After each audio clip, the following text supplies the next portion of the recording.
Great. Well, thank you all for your time and for joining. I'm Sanj Sanaputi, co-founder and CEO of Concert.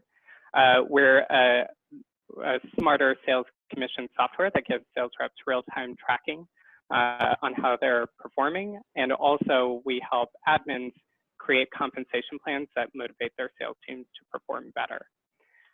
My background is I used to be a CFO before this.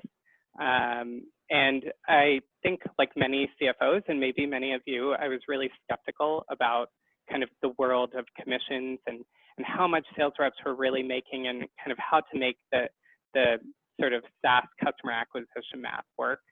And, you know, I think that attitude has really taken us to like the pre-COVID world of 50% of sales teams reaching quota, but also 50% of sales teams not reaching quota. And this graph kind of ends at 2016. The most recent data from 2019 says that now about 53% of reps are attaining quota, yay.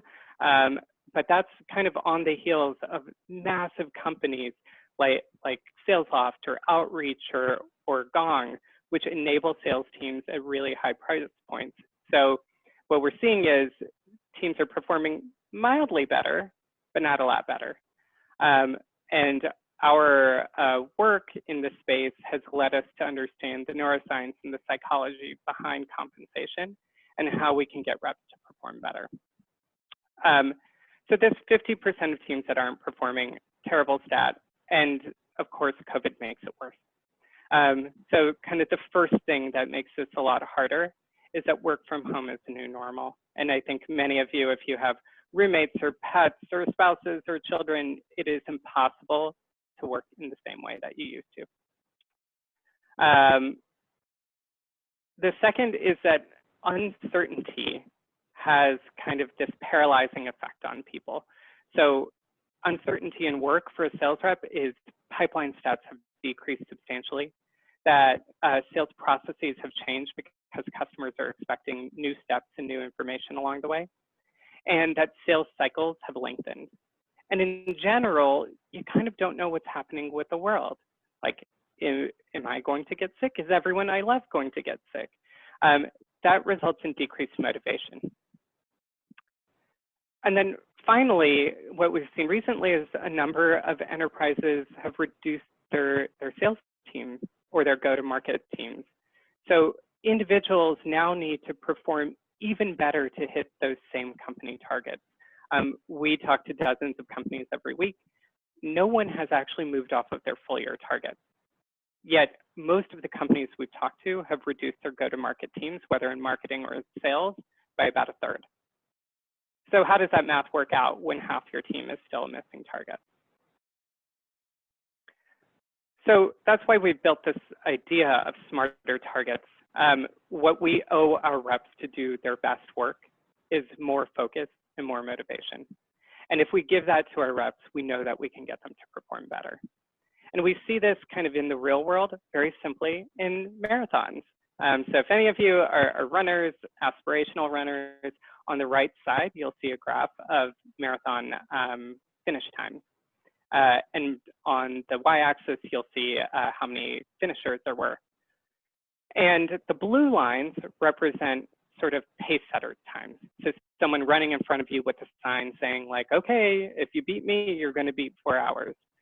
And what you'll see is this performance graph is multimodal. And the real insight that we get from psychology here is that people are wired to hit targets. It's not like you have to like generate some external motivation for folks. People actually want to engage with those targets, but only if they're meaningful. So you'll see the most common marathon finish time is 3 hours and 59 minutes.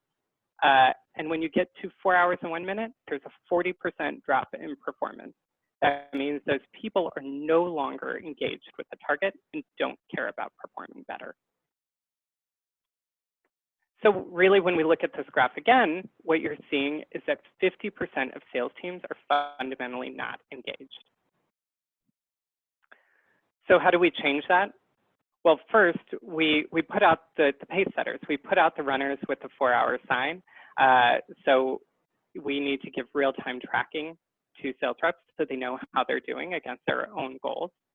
And the second thing is we need smarter, more motivating targets. So how do we even know that 4 hours is the right time to send out a pace setter for? And that kind of basic insight helps us understand why we think about commissions incorrectly to begin with. Commissions really operate as a feedback loop, which answers 3 fundamental questions. Where am I going? How do I get there? And based on where I am, where do I go next? The old attitude towards commissions is really focused on that final stage, closing the loop. If you make more money, you'll perform better. The new attitude towards commissions is this is the source of focus and motivation. This is how people actually work. We are target driven. So this isn't just kind of like squishy stuff. Remember, I'm a CFO. Like, I kind of hate when people talk to me about focus and motivation without like numbers and math. So first, smarter targets physiologically impact us. Our heart rates increase when we have a target that is moderately challenging. That means we are ready to act. Second, smarter targets activate the neural pathways that control learning. So smarter targets actually light up the same parts of our brains, whether or not we achieve the target, and prepare us to learn. And we've seen this in our own work. So we've worked with an enterprise SaaS company in New York. Their quotas were starting at about $50K a month. They had over 20 sales reps. Their average performance was $30K a month, and only one person was hitting quota. So, you know, if you've seen what we've done so far, we encouraged them to drop their quota. They agreed to drop quota by 15%, with a new quota of $42,500 a month per rep. Nothing else changed. No new management, no new training, no new products, no new pricing. And over the next 3 months, we saw performance on average increase to $34,500 a month.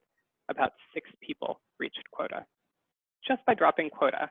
And yeah, $4,500 a month doesn't sound that great, but that is actually more than $1 million of ARR that this company added by improving their targets. So the big idea here is find motivation and focus for your team.